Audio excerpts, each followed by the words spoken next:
Hey guys, welcome back to Ultimate SNS. I hope you've been having a great week. So I want to do a different type of video, science and how much money we're spending on stuff, but not just money, how much pollution it's actually causing. You got to remember, we're supposed to be going green. Everyone's supposed to be switching over to these electric cars and all this stuff. California's already given a date. This is when it's going to happen. They don't have the infrastructure set up yet, though. So let's go back to something recently. So we had the Artemis launch. Everyone was all excited to finally see this thing after several failed launches. They finally get it launched, and it's soaring up, toward the moon. It's supposed to go past the moon out of ways, and then turn around and come back. Will it be successful? We'll just have to wait and see. But something you need to understand. We're talking about going green, and we have to get to Mars apparently because the pollution is so bad, and that's why they're wanting to hamper your automobiles and things like that. So, what does it cost pollution-wise? Now, money-wise, we're looking at 40 billion. Sorry, with a B, $40 billion is what we spent to get to the point we're at now with Artemis, with a price tag of 90 billion by 2025. Now, how much pollution is caused by automobiles worldwide? You're looking at about 4.6 metric tons. It's quite a bit of pollution, it really is. And they're saying that's why we need to get rid of automobiles because we're the ones causing all the pollution. Now, understand when you start talking about rockets and satellites and things like that, that's government.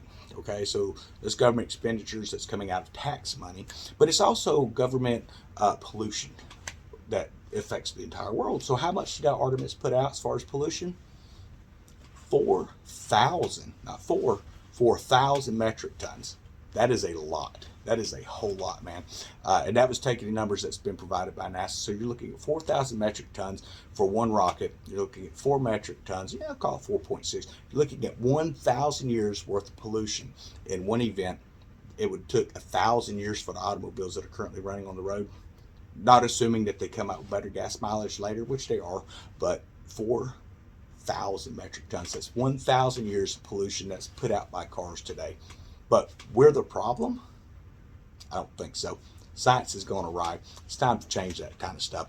So some other things that I think is interesting. So we actually have these scientists that are spending, millions to billions of dollars taking brain culture cells, okay, and they're placing them in and they're wiring them up. I don't know if you ever heard of transhumanism. Now we're not talking about the movement where guys are women and women are men and all this other weird stuff. We're talking about taking DNA, taking biological materials, and combining it with technology. So what do we have here? Well, that's what they're doing. And they've taken these brain cultures from mice and even from people, and they've been able to take these things and actually get it to learn how to play a video game because they can't come up with artificial intelligence themselves. So what do? They're starting to combine it with technology so that they say, hey, we're creating a new type of artificial intelligence. And now they're wondering, hey, is this stuff actually sentient? Can it be sentient? Can it be made sentient? Well, if you don't know what sentient is, that is what we are. We understand the difference between right and wrong. We can learn. We can expand beyond a programming because we don't really have a programming as far as, other than what the government programs us in schools, which is what we're seeing happening schooling awry today and social service systems and all that stuff around the world. But it's kind of messed up if you think about it. But this is where science takes you. It takes you to higher pollution levels and stuff. So they're planning to have Artemis 2 ready by 2025. So, looking at the fuel cost and all that, you're still looking at probably, we're not even talking about the fuel cost for this type of stuff. It uses a different type of a fuel source than an automobile, but it does produce the same type of pollution as the automobiles industry does. And you're looking at 1,000 years worth of pollution for every rocket that's launched. Now, for every satellite that is launched, you're looking at about 500 years. How many satellites did Elon Musk launch into space? The Starlink program. If you remember here a few months ago, those satellites, they weren't really in the proper orbit, and a lot of them started to fall down to the ground. They're falling out of the sky, and they're getting messed up. They're burning up in the atmosphere. Makes you wonder, are they really that serious about climate change? Are they really that serious about trying to make a difference in the environment? I don't believe they are. Otherwise, you wouldn't see this expenditure of resources just being thrown out the window, creating even more problems in our society today. When it comes right down to it, there's going to be those who are like, well, yeah, but, we have to always come out and do innovations, but science just for innovation process, just because we can, doesn't always mean that we should. And with the holidays here, there's an announcement for everybody. So apparently, Starbucks is doing their reusable red coffee cups. Now, to me, Starbucks tastes like tripe. I'd rather a really great cup of coffee, whether it's, in instant Folgers is better than what they sell. at Starbucks, in my opinion. Now, what they have is not really coffee. It's more like confections. It's a little bit of coffee flavor with a whole lot of sugar in it and all that kind of stuff. But for those who are wondering, yes, that's coming back. That's coming around the corner. So that's something you can look forward to if you're into that kind of mess. Me personally, I'm not really into spending $20 for a cup of lame coffee. And our last piece of news today is Cape Coral. Those who don't know what that's happened down there, that's where the hurricane came in, really destroyed a lot of stuff and all. Well, apparently they're dancing in the streets. They opened up this big party over here at some drink joint, a little local pub, and it got out of hand real quick. So they had to come in and shut it down because there's a lot of violations when it comes to county codes, how many people could be in the building in the vicinity and stuff like that. So they had to come in and shut it down, fire codes and stuff. But it's funny how quickly people forget, and then they jump out and they start celebrating that, hey, you know what, we got another rocket up into space, so we can go and declare that, there are rocks on the moon. I don't need to spend $40 billion and put 1,000 years worth of pollution in the ozone to determine that there's rocks on the moon. So unless we just really wasn't up there in 1969 and that was all just a big mess, and there's a lot of conspiracy about that, and there's been some compelling evidence that people have shown where it was probably done on a stage. I don't know. I wasn't there. It was before my time. But what I can tell you, if we really were there, let's just go with the narrative. Why would we go back? Why are all these countries suddenly wanting to go to the moon? Because everyone wants to race to get to a barren planet that has no life on it. Does that make a lot of sense to you?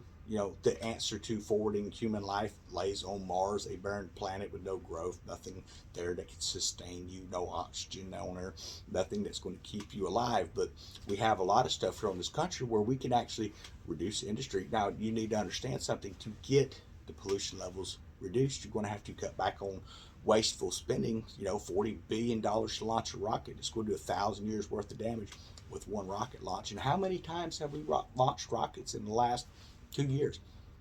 I'm seeing a lot of stuff happening with Elon Musk and his rocket industry. NASA's really cranking it up. Then you've got Russia. Then you have, China and so on. And it's just becoming this thing where, we're putting out roughly, we'll just say that 4 countries a year launch one rocket and they all use about the same and produce the same amount of pollution. You're looking at, 4,000 years worth of pollution put out every year. But then they have people like Greta Thunberg up there getting onto you because your car uses gasoline. It's killing the environment. And she can't have a childhood. Shame on you people. You're not allowing this child to have a childhood. She has to pull time away from everything and get paid big money to get up there and tell you some regurgitated garbage that's not even true. But it's all your fault. You need to understand, y'all need to let that child have a life, what you need to do is you need to get you some new shoes and you need to start walking everywhere. Don't worry about doing electric cars because we've already determined that it's not really feasible from the charging stations, but not just that, the lithium pollution that's actually put out by those batteries that they're talking so wonderfully about and all that kind of stuff. That's really going to kill the environment here as well. We're not talking about air pollution. We're talking about killing your water sources. We already have a pollution problem with our water, but, hey, let's go dig some lithium. And then how do you dispose of the old batteries? Because, they don't really last that long, 4 or 5 years to have to be replaced. About half the cost of the automobile when you bought the thing. So what are you going to do? Just trade off with them? What, they're going to crush it and dump the battery over in some kind of a big hole and cover it up, and it's going to get into the groundwater. It's going to cause even more pollution. But they don't want you to think about that. They want you to just go, oh, wow, look, there's a rocket going into space. That's awesome. Let's throw some more money at them, and let's all switch over to the electric vehicles and just get rid of everything, all of our rights, and just do what they want to do and just have our taxes continually increase. And that's what the narrative is, and everyone just jumps on board with like, this is great. They get them a little spokesperson that doesn't know what she's saying. It's a shame what they're doing to that child, and that's what people need to understand is she is a child. I know she's gotten up in age now, teen years. She might even be in her 20s now, I don't know. But there is and I'm not trying to be mean to people, but there is a mental challenge there.